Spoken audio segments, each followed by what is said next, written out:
ये कहानी असम की राजनीति की है। 21वीं सदी का शुरुआती दौर, जब कांग्रेस असम में अपने शबाब पर थी और इसके मुखिया थे तरुण गोगोई। लेकिन एक लड़का जो स्टूडेंट पॉलिटिक्स से निकला था, वो धीरे धीरे तरुण गोगोई का नंबर 2 बन गया था। एक ऐसा नेता जिसे कांग्रेस के पूर्व मुख्यमंत्री हितेश्वर सैकिया इसलिए पार्टी में लाए थे ताकि वो कांग्रेस से दूर हुए युवाओं को अपने साथ जोड़ सके। वो छात्र नेता थे हिमंता बिस्व शर्मा।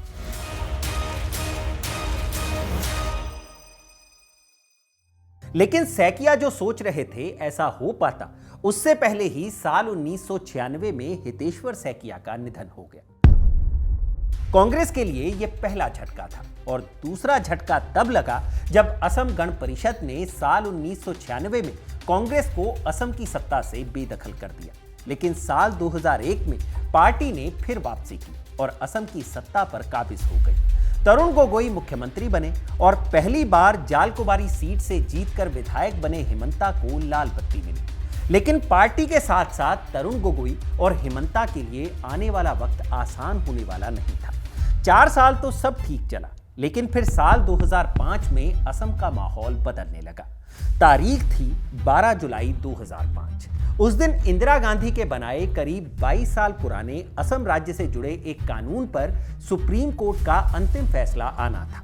यह कानून असम की नागरिकता से जुड़ा था, जिसमें अगर कोई असम में अवैध तरीके से रह रहा हो तो उसे बांग्लादेशी या अवैध प्रवासी साबित करने की जिम्मेदारी पुलिस की थी। यह मामला पहुंचा चीफ जस्टिस आरसी लाहौटी की बेंच के पास, जिसमें 2 और जज शामिल थे। मामले की सुनवाई के बाद 12 जुलाई 2005 को सुप्रीम कोर्ट ने पूर्व प्रधानमंत्री इंदिरा गांधी के बनाए इस कानून को असंवैधानिक करार दे दिया और अपने आदेश में यहां तक कह दिया कि इस कानून को तत्काल प्रभाव से भारत की सभी कानून की किताबों से हटाया जाता है। यानी अब पुलिस को नहीं, बल्कि सामने वाले को साबित करना था कि वो अवैध प्रवासी नहीं है। असम से बाहर बैठे नागरिक के लिए यह महज एक कानून से जुड़ा फैसला था, जिसे सुप्रीम कोर्ट ने खारिज कर दिया था। लेकिन इस फैसले ने तरुण गोगोई और उनके नंबर 2 हिमंता के लिए मुश्किलें बढ़ा दी थी। इस एक फैसले ने असम की सियासत में आग लगा दी। लाखों अवैध प्रवासी, बांग्लादेशी और असम में बांग्ला बोलने वाले लाखों मुसलमान, जो दशकों से इस कानून की वजह से भारत के नागरिक होने के साथ साथ वोटर भी बने हुए थे, उन्हें अपनी नागरिकता के छिनने का खतरा महसूस होने लगा। नतीजा, वो सड़क पर उतर आए। लोअर असम के धुबरी, बारपेटा और गोलपारा जैसे जिलों में बड़े पैमाने पर रैलियां निकाली गईं। बराक घाटी के जिलों करीमगंज और सिलचर में भी लाखों लोगों ने इस फैसले के खिलाफ प्रदर्शन शुरू किया। राजधानी गुवाहाटी भी प्रदर्शनकारियों से अछूती नहीं रही और वहां भी ब्लैक डे मनाने के लिए हजारों लोग सड़कों पर उतर आए। इस आंदोलन को कुचलने के लिए तरुण गोगोई की कांग्रेस सरकार ने बल प्रयोग किया। हालात ये थे कि असम में बांग्ला बोलने वाले कोर्ट और सरकार दोनों से मार खा रहे थे।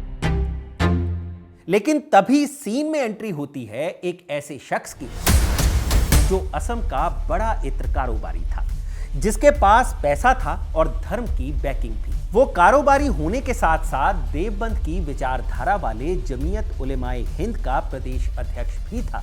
एक ऐसा मुसलमान नेता जो बांग्ला बोलता था और पूर्वी पाकिस्तान में उसकी जड़ें थी। उस नेता ने इस आपदा को अवसर की तरह देखा और इस आंदोलन का नेतृत्व करना शुरू कर दिया।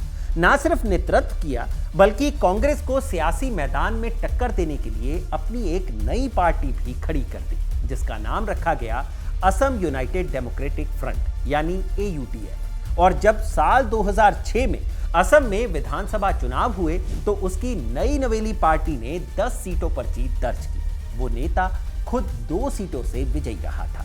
AUDF की इस जीत का सबसे बड़ा खामियाजा भुगता कांग्रेस ने, जो असम में बहुमत का आंकड़ा पार नहीं कर पाई और महज 53 सीटों पर सिमट गई। और तरुण गोगोई को अपनी सरकार बनाने के लिए गठबंधन की बैसाखियों का सहारा लेना पड़ा था। यानी इस एक नेता ने महज 1 साल में कांग्रेस को बैकफुट पर लाकर खड़ा कर दिया था। लेकिन जब तरुण गोगोई से चुनाव के बाद उस नेता के बारे में पूछा गया तो उन्होंने उस नेता के अस्तित्व को स्वीकार करने से भी मना कर दिया था। गोगोई का जवाब था, हु इज बदरुद्दीन। फिर एक वक्त वो भी आया जब तरुण गोगोई को इसी इत्र कारोबारी के साथ मिलकर चुनाव लड़ना पड़ा और इस कारोबारी की पार्टी ने ऐसा प्रदर्शन किया कि कांग्रेस तक को हैरान कर दिया और ये बता दिया कि असम में मियां भाई के वोटों का असली हकदार यही नेता है।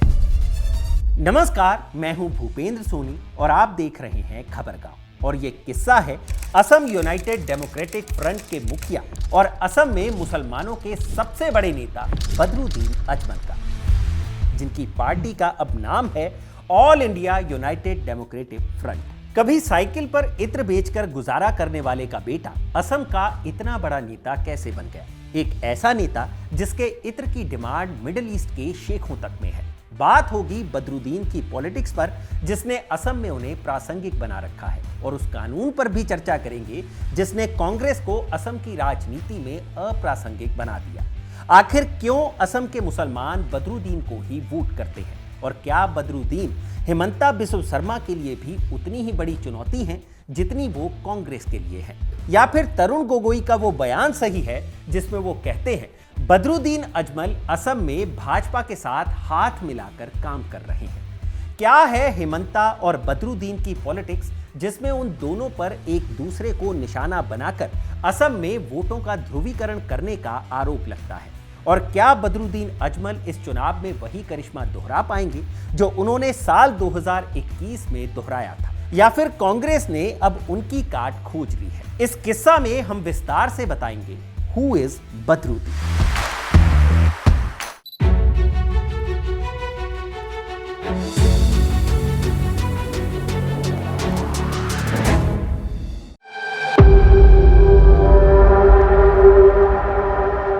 बदरुद्दीन अजमल की इस कहानी की शुरुआत होती है तब के पूर्वी बंगाल और अब के बांग्लादेश के सिलहट जिले से, जो भारत के 3 राज्यों मेघालय, त्रिपुरा और असम से सटा हुआ है। इसी सिलहट के रहने वाले हाजी अजमल अली हिंदुस्तान पाकिस्तान बंटवारे के बाद असम के होजई में आकर बस गए थे। घर परिवार छूट गया था तो असम आकर खेती करने लगे, चावल की खेती। और चावल की खेती करते करते ही हाजी अजमल के हाथ लगा ऊद का एक पौधा। इस ऊद के पौधे में सुगंध थी जिससे हाजी अजमल ने इत्र बनाना सीख लिया। तब भारत में बंबई का इत्र का सबसे बड़ा बाजार हुआ करता था, तो साल 1950 में हाजी अजमल ऊद से बनाए गए इस इत्र को लेकर पहुंच गए बंबई। तपती दोपहरी में बंबई की गलियों में साइकिल से इत्र बेचते हाजी अजमल के घर उसी साल 1950 में लड़का पैदा हुआ। नाम रखा गया बदरुद्दीन। बदरुद्दीन और पिता अजमल का इत्र कारोबार दोनों एक साथ बड़े होने शुरू हुए और जब बदरुद्दीन 10 साल के हुए तो हाजी अजमल ने मुंबई में अपना पहला इत्र स्टोर खोल दिया। बदरुद्दीन और बड़े हुए तो हाजी अजमल का इत्र कारोबार उनसे भी बड़ा होता गया और कुछ ही साल के अंदर अंदर हाजी अजमल का इत्र भारत से निकलकर मध्य पूर्व एशिया या कहिए कि खाड़ी देशों में भी पहुंच गया। कहा जाता है कि अरब देशों के शेखों को असम की ऊद की खुशबू इतनी पसंद आई कि उन्होंने हाजी अजमल को सीधे कॉन्ट्रैक्ट देना शुरू कर दिया। जब इत्र की पहुंच लोकल से ग्लोबल हुई तो फिर रुपए के साथ साथ डॉलर्स, दिनार, रूबल और पाउंड भी आने लगे। महज 20-25 साल में ही अजमल इत्र एक ब्रांड बन गया जिसके शोरूम पूरी दुनिया में फैले हुए थे। वहीं बदरुद्दीन अजमल इस्लाम की पढ़ाई करने के लिए उत्तर प्रदेश के सहारनपुर के देवबंद आ गए। अरबी सीखते सीखते, इस्लाम की पढ़ाई करते करते और पिता के कारोबार में हाथ बटाते हुए बदरुद्दीन अजमल आगे बढ़ते जा रहे थे और उनके पिता हाजी अजमल अपने बेटे के हाथों विरासत को सौंपकर पीछे हटना शुरू हो गए थे। सब कुछ ठीक चल रहा था। इत्र का कारोबार सऊदी से लेकर लंदन तक फैला हुआ था। बदरुद्दीन अजमल भी फाजिले दीनियत बन गए थे। इसे इस्लामिक थियोलॉजी में मास्टर के समकक्ष माना जाता है, जो मौलाना बनने के लिए जरूरी होता है, तो वो मौलाना भी बन गए थे।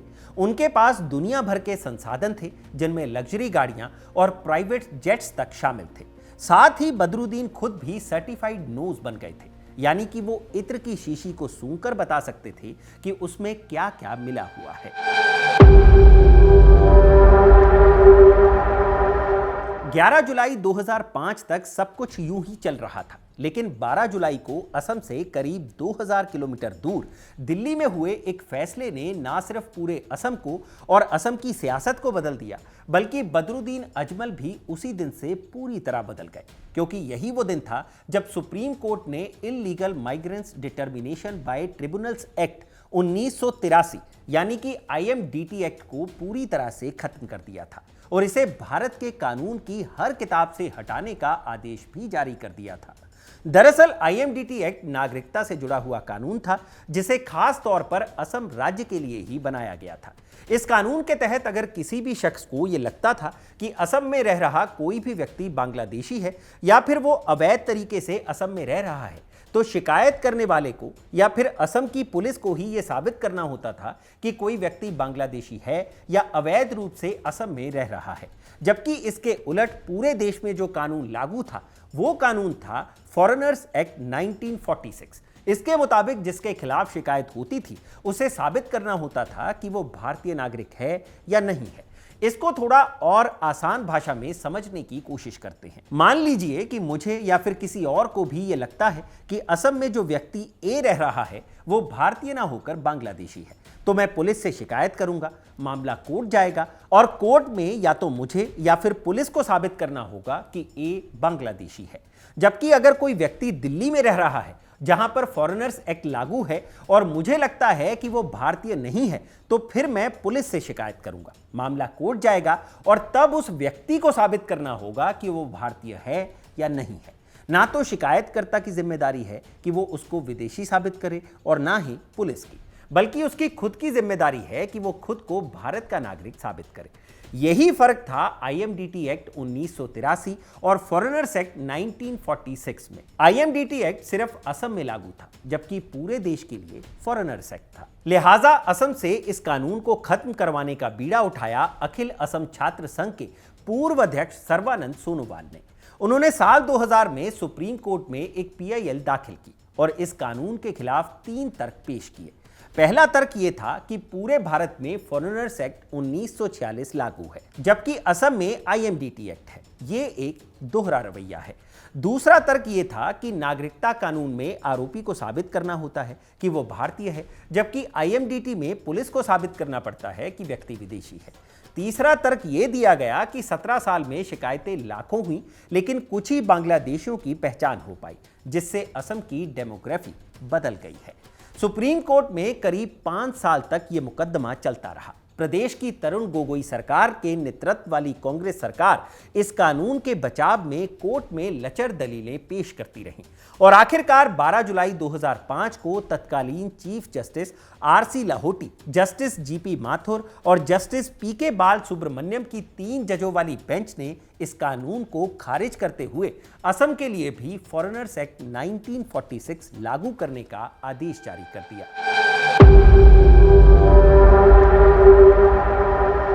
फॉरेनर्स एक्ट 1946 लागू होते ही असम में आग लग गई।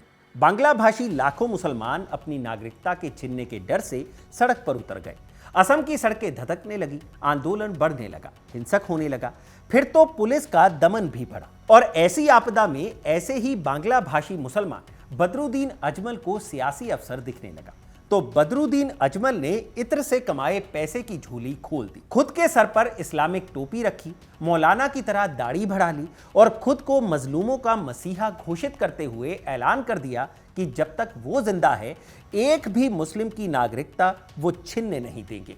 लेकिन इस मुस्लिम की नागरिकता का मतलब सच में मुस्लिम नागरिकता नहीं था, बल्कि बदरुद्दीन अजमल के कहे मुस्लिम की नागरिकता का मतलब मियां भाई की नागरिकता से था।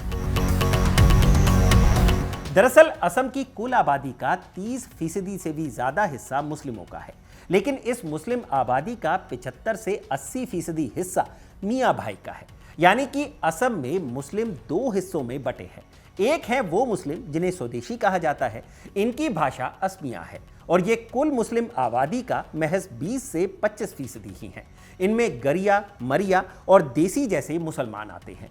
दूसरे हैं वो मुसलमान जो असम में रहते हुए भी बंगाली बोलते हैं। स्थानीय भाषा में इन्हें मियां भाई कहा जाता है और ये कुल मुस्लिम आबादी का 75 से 80% हिस्सा है। जिनकी नागरिकता को लेकर हमेशा सवाल होते रहे हैं। भौगोलिक तौर पर इनकी रिहाइश लोअर असम में है। इसमें धुबरी, दक्षिण सालमारा, मानकाचर, बारपेटा, बोंगाई गांव और गोलपारा जैसे जिले हैं, जहां मियां भाई की घनी आबादी है। इसके अलावा बराक घाटी के जिले कछार, करीमगंज और हैलाकांडी की भी बड़ी आबादी की भाषा बंगाली ही है, लेकिन इनमें हिंदू भी हैं और मुसलमान भी। बाकी मध्य असम के नागांव, मरीगांव और दरंग जिलों में भी मियां भाई की आबादी ठीक ठाक है। जुलाई 2005 में जब सुप्रीम कोर्ट ने IMDT एक्ट को खत्म किया तो नागरिकता का सवाल भी इन्हीं मियां भाई लोगों के सामने ही मुंह बाए खड़ा था। इंदिरा गांधी ने असम की शांति के लिए जो IMDT एक्ट बनाया था, उसे कांग्रेस के नेताओं ने अपने वोट बैंक के तौर पर इस्तेमाल किया था। नतीजा यह हुआ कि जब सुप्रीम कोर्ट ने इस कानून को खत्म किया तो सबसे बड़ा खामियाजा भी कांग्रेस को ही भुगतना पड़ा, जिसका जरिया बने बदरुद्दीन अजमल।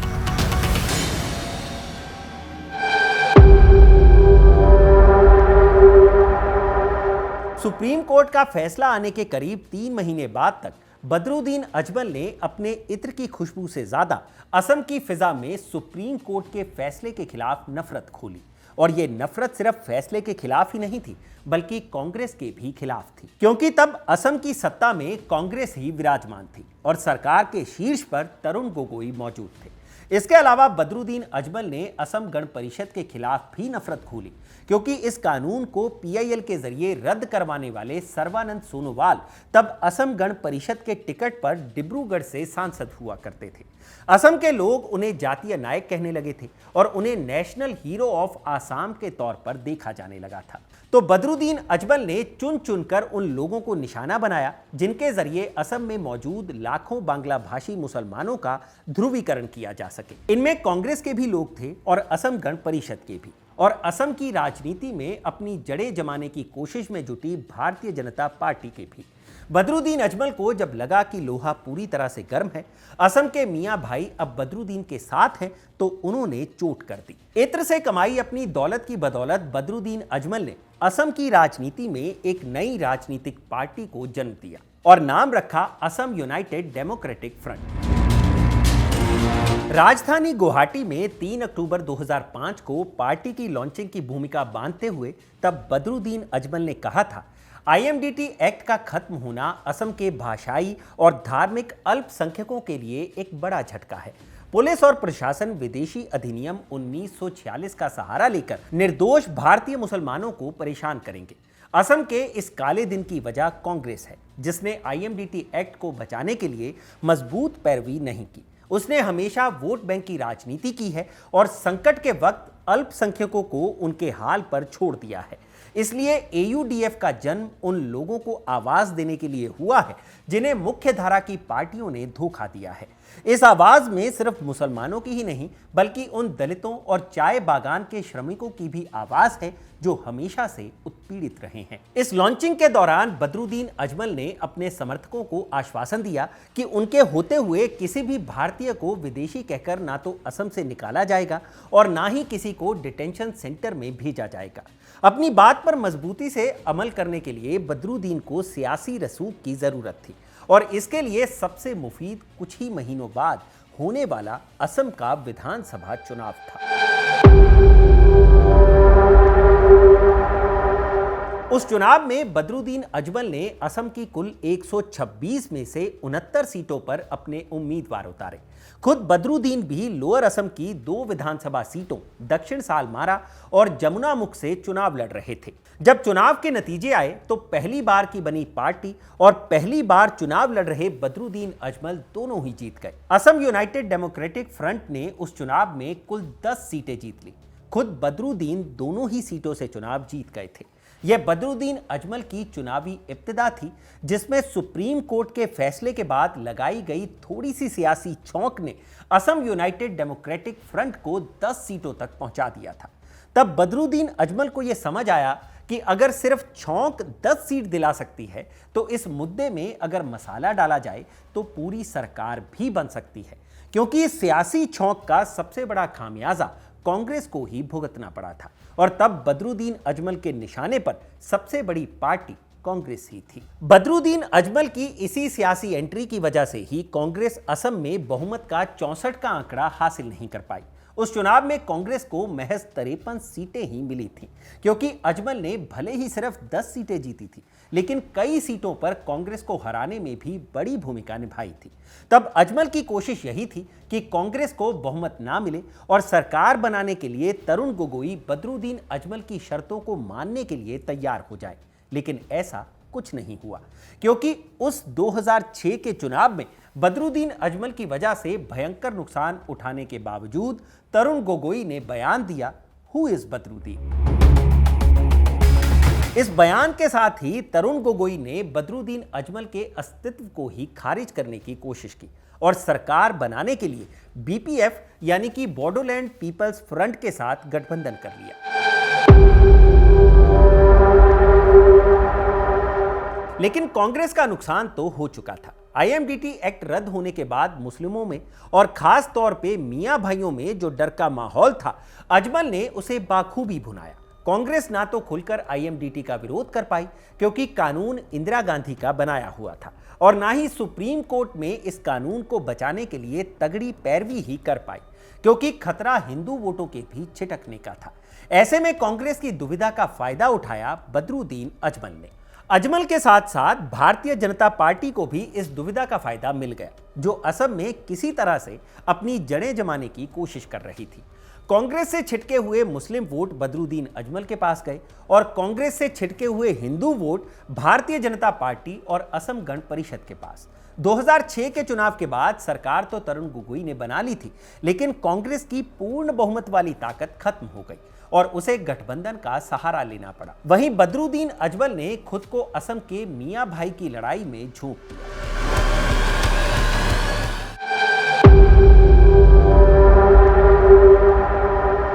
इत्र से कमाए पैसे बदरुद्दीन के पास थे ही, तो उन्होंने लोअर असम के उन इलाकों में स्कूल, अस्पताल और ट्रस्ट के जरिए अपनी पकड़ मजबूत करने की कोशिश शुरू की, जहां विकास तो जीरो था, लेकिन मजहबी भावनाएं बेहद मजबूत थी। अपनी चैरिटी के जरिए उन्होंने अस्पताल बनवाए, स्कूल बनवाए। अजमल सुपर 40 के जरिए मुस्लिम बच्चों को डॉक्टर, इंजीनियर बनने की तालीम दिलवाई, तो दूसरी ओर मस्जिदों और मदरसों पर खतरे दिखाकर उन्होंने मुस्लिमों में कांग्रेस और बीजेपी के प्रति नफरत बोनी भी जारी रखी।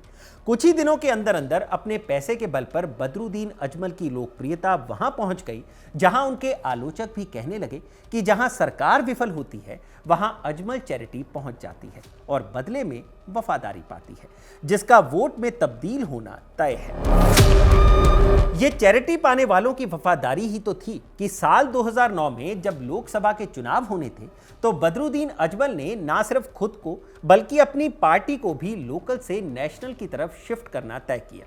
इसके लिए चुनाव से ठीक पहले 2 फरवरी 2009 को बदरुद्दीन अजमल ने राजधानी दिल्ली में एक प्रेस कॉन्फ्रेंस की, और उस प्रेस कॉन्फ्रेंस में बदरुद्दीन अजमल ने अपनी party Assam United democratic front का नाम बदलकर all India United democratic front कर दिया। मकसद साफ था कि अब असम की राजनीति से निकलकर राष्ट्रीय राजनीति में दाखिल होना है, और इसके लिए 2009 का लोकसभा चुनाव सबसे मुफीद था।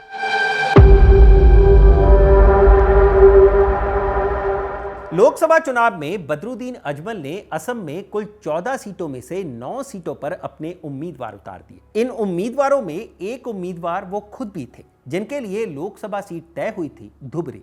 इसके अलावा बदरुद्दीन अजमल ने एक और सीट सिलचर से भी चुनाव लड़ने के लिए पर्चा दाखिल कर दिया। धुबरी कांग्रेस का गढ़ हुआ करती थी, जहां इमरजेंसी के बाद हुए चुनाव में भी कांग्रेस के अहमद हुसैन को ही जीत मिली थी। तो बदरुद्दीन अजमल के लिए धुबरी से लड़ना एक रिस्की काम तो था। बाकी सिलचर वाली सीट कांग्रेस से ज्यादा भाजपा को ही वोट करती थी, तो रिस्क वहां भी था। लेकिन बदरुद्दीन ने यह रिस्क लिया, दोनों जगहों पर लिया, और जब चुनावी नतीजे आए तो 2006 में पहली बार विधायक बनने वाले बदरुद्दीन अजमल धुबरी सीट से जीतकर 2009 में सांसद बन गए। उन्होंने कांग्रेस के कद्दावर नेता अनवर हुसैन को मात दे दी।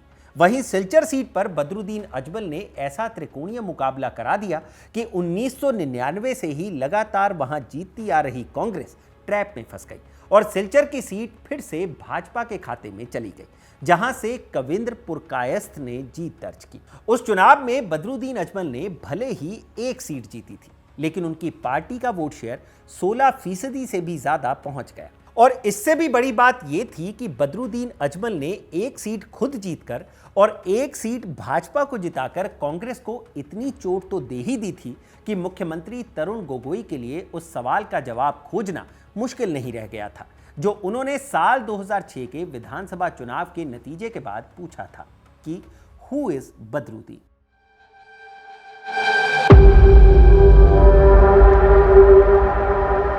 अब सिर्फ असम ही नहीं बल्कि पूरे देश को पता था कि बदरुद्दीन कौन है।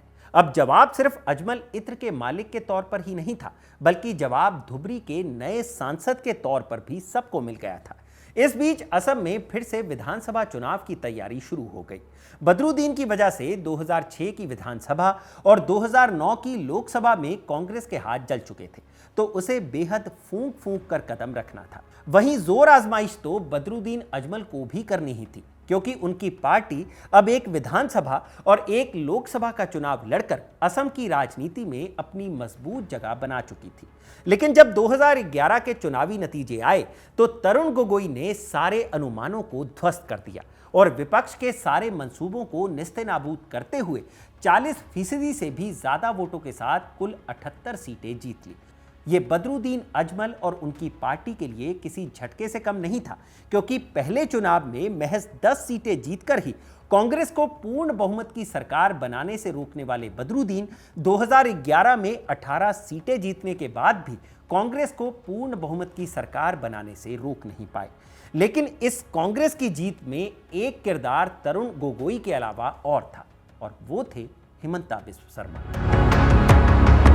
हाँ, उस चुनाव में बदरुद्दीन अजमल ने पहले से बने बनाए विपक्ष के सियासी किलों को ध्वस्त करते हुए इतना तो सुनिश्चित कर ही लिया कि सत्ता भले ही अजमल के पास नहीं है, लेकिन अब मुख्य विपक्षी पार्टी असम गण परिषद या भाजपा नहीं बल्कि बदरुद्दीन अजमल की AIUDF है, जिसके पास विधानसभा में 12% से भी ज्यादा का वोट है। इसकी वजह से बदरुद्दीन अजमल भले ही राज्य की राजनीति में कुछ बदलाव नहीं कर पाए, लेकिन खुद की इतनी औकात तो बना ही ली कि साल 2014 में जब पूरा देश मोदी मोदी कर रहा था, तब बदरुद्दीन ने असम की धुबरी सीट दोबारा जीत ली और फिर से सांसद बन गए।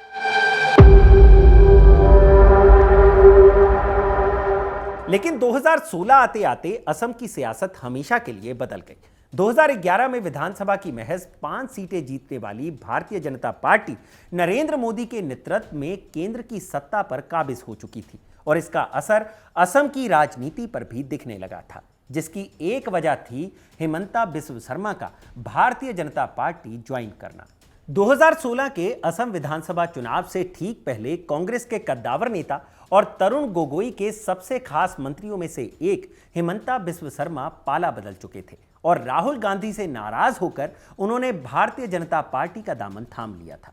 बाकी IMDT एक्ट को खत्म करने के लिए सुप्रीम कोर्ट तक की कानूनी लड़ाई लड़ने वाले सर्बानंद सोनोवाल भी 2014 में ही ना सिर्फ लखीमपुर से भाजपा के सांसद बने थे, बल्कि केंद्र की पहली मोदी सरकार में उन्हें मंत्री भी बनाया गया था।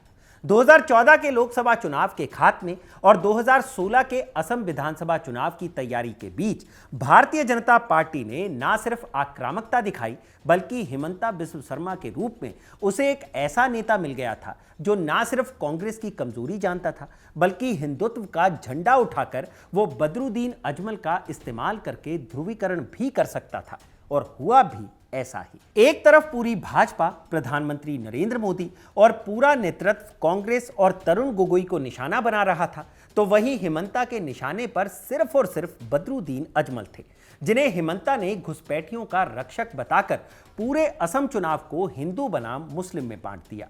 भाजपा के उस चुनावी कैंपेन के केंद्र में भले ही तरुण गोगोई और उनकी 15 साल पुरानी सरकार थी, लेकिन असल निशाने पर थे बदरुद्दीन अजमल, जिनके जिक्र के बिना भाजपा की कोई सभा पूरी ही नहीं हो पाती थी। अजमल की जीत को बांग्लादेशियों की जीत बताया जाता था। अजमल की जीत को हिंदू शरणार्थियों के लिए खतरा बताया जाता था। अजमल की जीत को मुगलों के आक्रमण के तौर पर पेश किया जाता था, जबकि भाजपा खुद को असम के सबसे बड़े योद्धा और 17वीं सदी के अहोम सेनापति लाचित बोरफुकन के वारिस के रूप में पेश कर रही थी।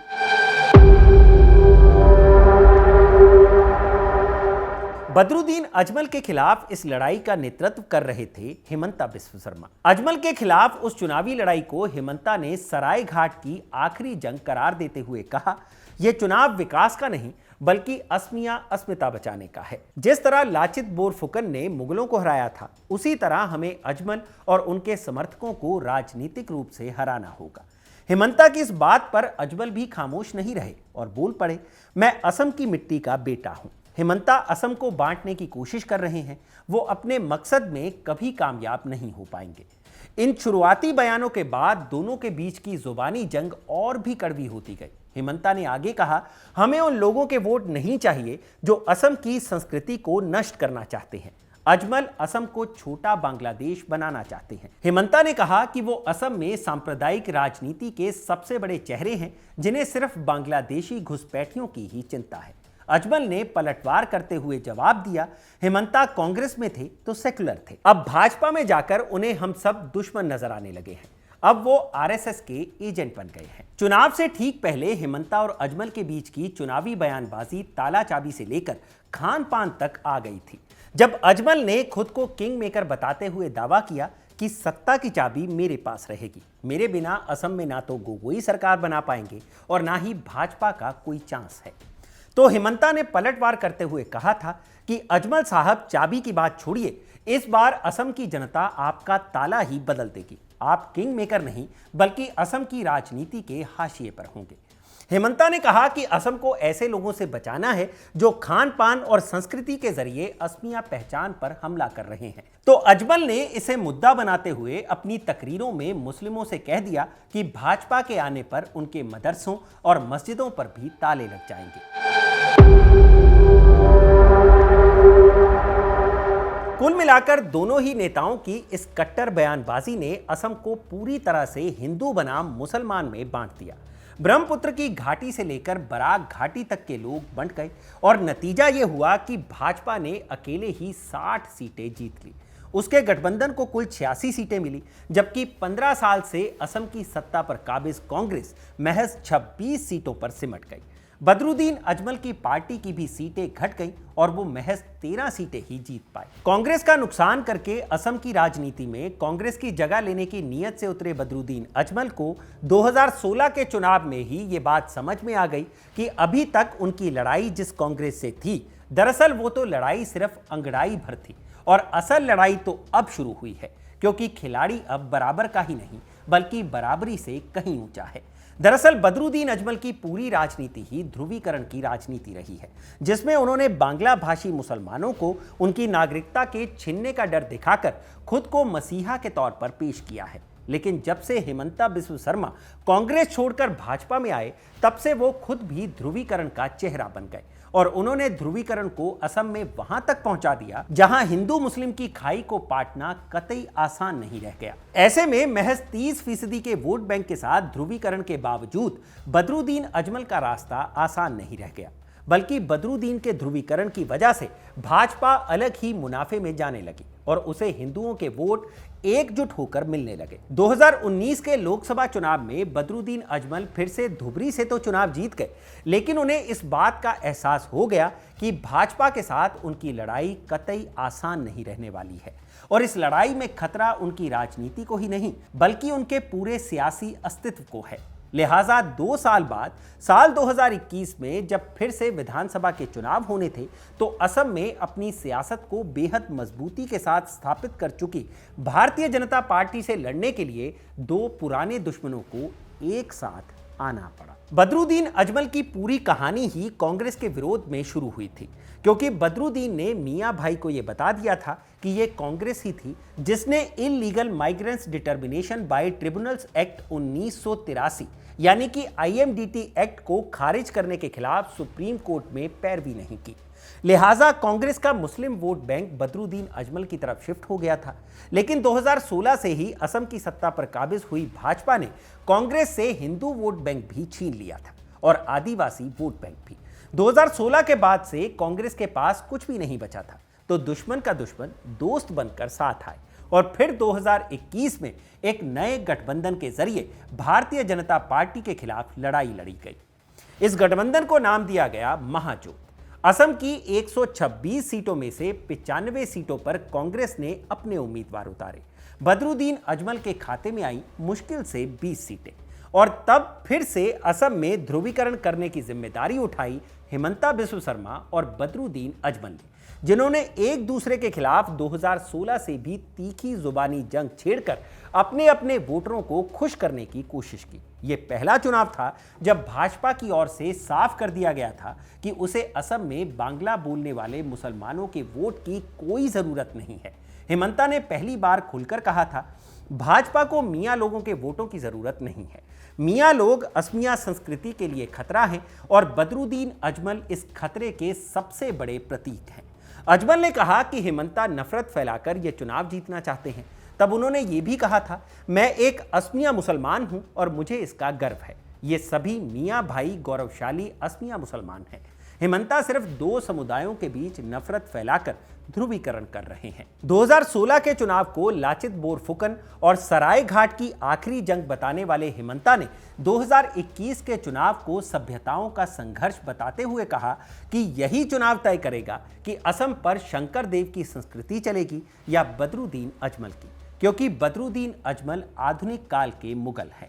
इतना ही नहीं, जब असम की सरकार ने सरकारी मदरसों को सामान्य स्कूलों में बदलने का फैसला किया तो हिमंता ने अपनी सरकार की तारीफ करते हुए कहा, हमें डॉक्टर और इंजीनियर चाहिए, ना कि मुल्ला मौलवी। नए भारत में मदरसों की कोई जरूरत नहीं है। अजमल ने सरकार के फैसले के बाद हिमंता के इस बयान को सीधे इस्लाम पर हमला बताया और अपने लोगों से वादा किया कि चुनाव में जीतने के बाद वो फिर से मदरसों को खोल देंगे। इस बयान के बाद हिमंता ने कहा, अगर कांग्रेस AIUDF गठबंधन जीता तो दिसपुर की चाबी अजमल के पास होगी और वो बांग्लादेशी घुसपैठियों के लिए दरवाजे खोल देंगे। जवाब में अजमल ने भी कहा कि चाबी तो हमारे पास ही आएगी और भाजपा का ताला हमेशा के लिए बंद हो जाएगा।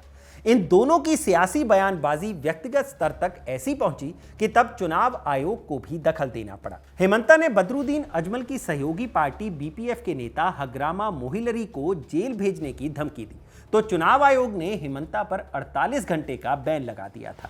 फिर भाजपा ने अजमल का एक पुराना वीडियो शेयर किया जिसमें वो भारत को मुस्लिम राष्ट्र बनाने की बात कर रहे थे, लेकिन बाद में पता चला कि ये वीडियो डॉक्टर्ड था। इतनी तल्खी के बाद जब 2021 के चुनावी नतीजे आए तो उसने भाजपा और बदरुद्दीन दोनों को ही फायदा पहुंचाया।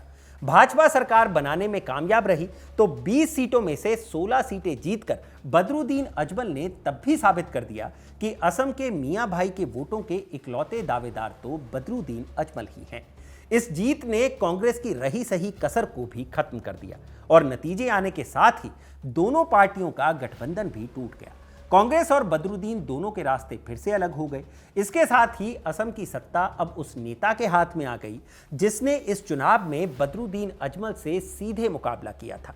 अब असम के मुख्यमंत्री हिमंता बिस्व शर्मा थे। वही हिमंता बिस्व शर्मा जिन्होंने कभी अपनी गर्लफ्रेंड से यह वादा किया था कि वो एक दिन असम के मुख्यमंत्री बनेंगे, जिन्होंने सर्बानंद सोनोवाल की जगह ले ली थी। अब हिमंता ने सर्बानंद सोनोवाल की जगह ले ली थी। हिमंता ने मुख्यमंत्री बनने के साथ ही दो ऐसे बड़े फैसले किए जिसने उन्हें बदरुद्दीन अजमल का न सिर्फ सियासी दुश्मन बल्कि व्यक्तिगत दुश्मन भी बना दिया। दरअसल असम के गोलपारा में एक मियां म्यूजियम खोला गया था जिसमें बंगाली मूल के मुसलमानों की संस्कृति से जुड़ी चीजें जैसे हल, मछली पकड़ने के जाल वगैरह रखे गए थे। हिमंता ने बतौर मुख्यमंत्री इसे असमिया पहचान की चोरी करार दिया और कहा कि हल और जाल असमिया संस्कृति का हिस्सा है, ना कि ये मियां से जुड़ा हुआ है। इसके बाद सरकार ने म्यूजियम को सील कर दिया और इसके संस्थापकों पर आतंकी संबंधों के आरोप में कार्रवाई की। अजमल ने इसे अल्पसंख्यकों के इतिहास को मिटाने की कोशिश के तौर पर दर्ज किया, लेकिन सरकार अपने फैसले से पीछे नहीं हटी। फिर 2022 में असम सरकार ने कई निजी मदरसों को ढहाने की कार्रवाई शुरू की और कहा कि मदरसों का इस्तेमाल अल-कायदा और अंसारुल्लाह बांग्ला टीम जैसे आतंकी संगठनों के स्लीपर सेल के रूप में किया जा रहा था। हिमंता ने कहा था, असम अब जिहादी गतिविधियों का अड्डा नहीं बनेगा। अगर किसी मदरसे का इस्तेमाल देश विरोधी गतिविधियों के लिए होगा तो उसे जमींदोज कर दिया जाएगा। बदरुद्दीन मदरसों के बचाव में तर्क देते रहे, मुसलमानों के खिलाफ जंग करार देते रहे, इसे सरकार की बुलडोजर नीति बताते रहे। लेकिन हिमंता अपने फैसलों पर अड़े रहे और कहा कि उनका मकसद मुस्लिम बच्चों को कुरान के साथ कंप्यूटर सिखाना भी है।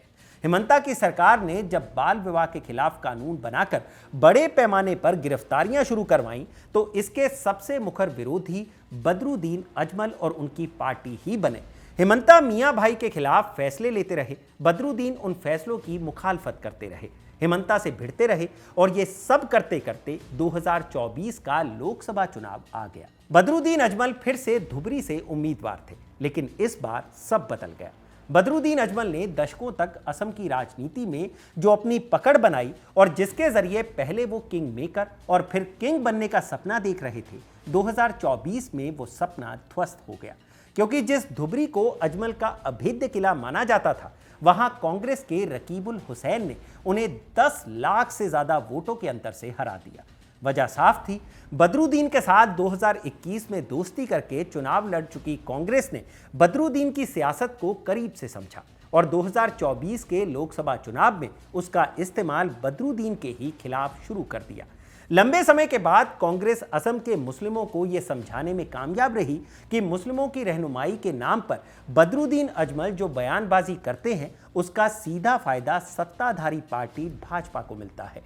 कांग्रेस बार बार इस बात पर जोर देती रही कि बदरुद्दीन अजमल की वजह से ही साल 2016 में ध्रुवीकरण के जरिए भारतीय जनता पार्टी ने जीत दर्ज की है और मियां भाई के लिए खतरे के तौर पर उभरे सर्बानंद सोनोवाल का केंद्र में मंत्री बनना हो या फिर हिमंता का राज्य में मुख्यमंत्री बनना, ये सब बदरुद्दीन अजमल की वजह से ही हुआ है। धुबरी की सीट पर वोटरों के बीच कांग्रेस ने यह बात बाखूबी समझा दी कि किंग मेकर बनने के चक्कर में बदरुद्दीन सिर्फ वोटों का बंटवारा कर रहे हैं, जिससे भाजपा चुनाव जीत जाती है।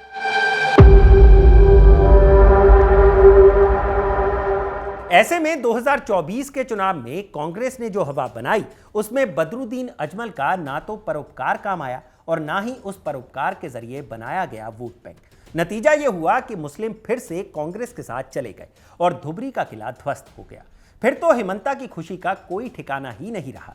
उन्होंने कहा, असम की जनता ने अजमल के डर और धर्म के कारोबार को उखाड़ फेंका है।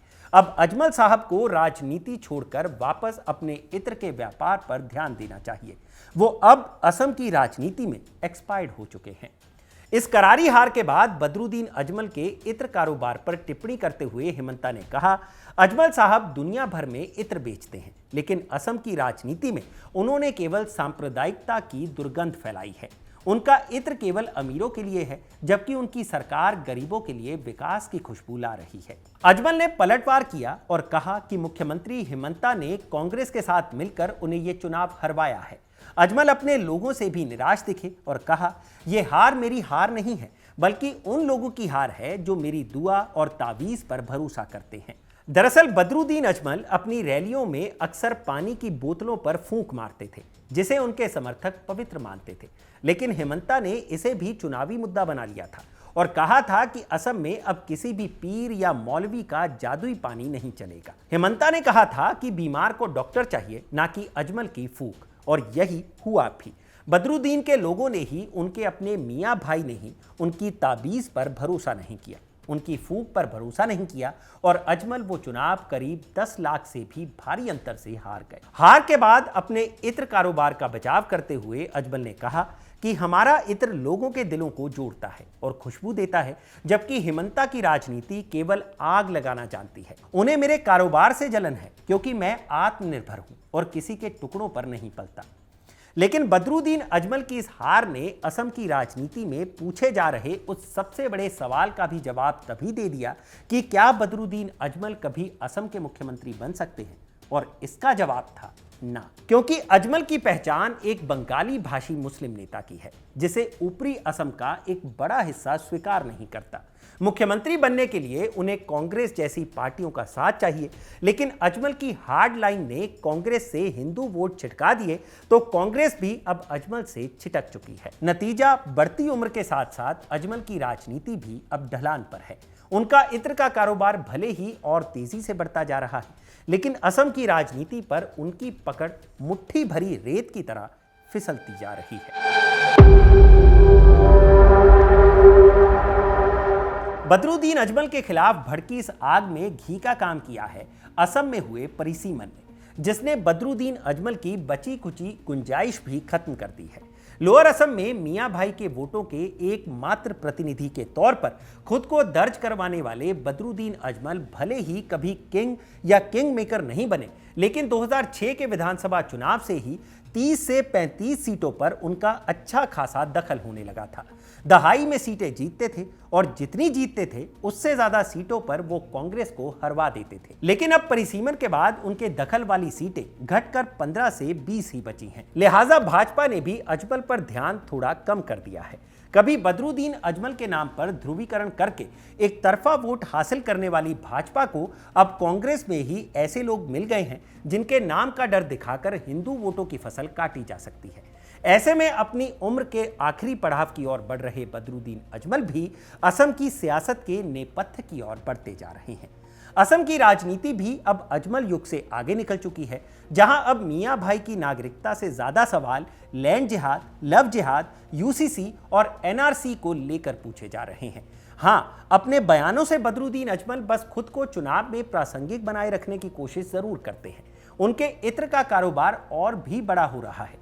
जॉर्डन का royal Islamic strategic studies centre Badruddin Ajmal को दुनिया के 500 सबसे प्रभावशाली मुसलमानों की सूची में शामिल कर चुका है। मुंबई में बदरुद्दीन अजमल का बनाया मरकजुल मारिफ एजुकेशन एंड रिसर्च सेंटर और असम के होजाई में बना मरियम अजमल महिला college of science and technology देश के बेहतरीन शिक्षण संस्थानों में शामिल है। अजमल फाउंडेशन के जरिए वो अब भी असम के ग्रामीण इलाकों में स्कूल, कॉलेजेस और अस्पताल चलाते हैं। अजमल सुपर 40 जैसी पहल के जरिए वो गरीब मेधावी छात्रों को मेडिकल और इंजीनियरिंग की तैयारी कराते हैं। लेकिन अब उनकी चैरिटी के प्रति लोगों की वफादारी घटती जा रही है, जिससे वोट भी घट रहे हैं और बदरुद्दीन अजमल का सियासी रसूख भी घट रहा है। यह रसूख कितना बचेगा और कब तक बचेगा, 2026 के विधानसभा चुनाव का नतीजा तय कर देगा, क्योंकि यह चुनाव बदरुद्दीन अजमल की राजनीतिक विरासत के लिए करो या मरो का चुनाव है, जिसमें उनकी हार उनके सियासी करियर को खत्म कर सकती है और उनकी जीत भविष्य में भी उन्हें, उनकी पार्टी को और उनकी राजनीति को प्रासंगिक बनाए रख सकती है। तभी तो अजमल बयान दे रहे हैं कि शेर अभी बूढ़ा हुआ है, मरा नहीं। इस बयान के जरिए अजमल फिर से मियां मतदाताओं को लामबंद करने की कोशिश तो कर रहे हैं, लेकिन बदले हुए परिसीमन और हेमंता की आक्रामकता ने बदरुद्दीन को सियासत के उस मोड़ पर लाकर खड़ा कर दिया है, जहां से असम के लिए सवाल फिर एक है कि क्या 2026 का असम विधानसभा चुनाव इस बूढ़े शेर की आखिरी दहाड़ साबित होगा या फिर यही चुनाव बदरुद्दीन अजमल की राजनीति का अंतिम अध्याय लिख देगा। इस सवाल का जवाब अभी बाकी है और देखते हैं कि इस बूढ़े शेर के लिए ऊंट किस करवट बैठता है। ये थी बदरुद्दीन अजमल की पूरी कहानी, जिसे कैमरा के पीछे रिकॉर्ड किया है मेरे साथी सर्वेश ने। आपको बदरुद्दीन अजमल का ये किस्सा कैसा लगा, हमें कमेंट सेक्शन में ज़रूर बताइएगा। किस्सा अच्छा लगा हो तो लाइक और शेयर ज़रूर करिएगा और आगे किस्सा के एपिसोड में आप कौन सी कहानी सुनना चाहते हैं वो भी बताइएगा। मैं हूँ भूपेंद्र सोनी, इजाज़त दीजिए और देखते रहिए खबर गाँव। शुक्रिया।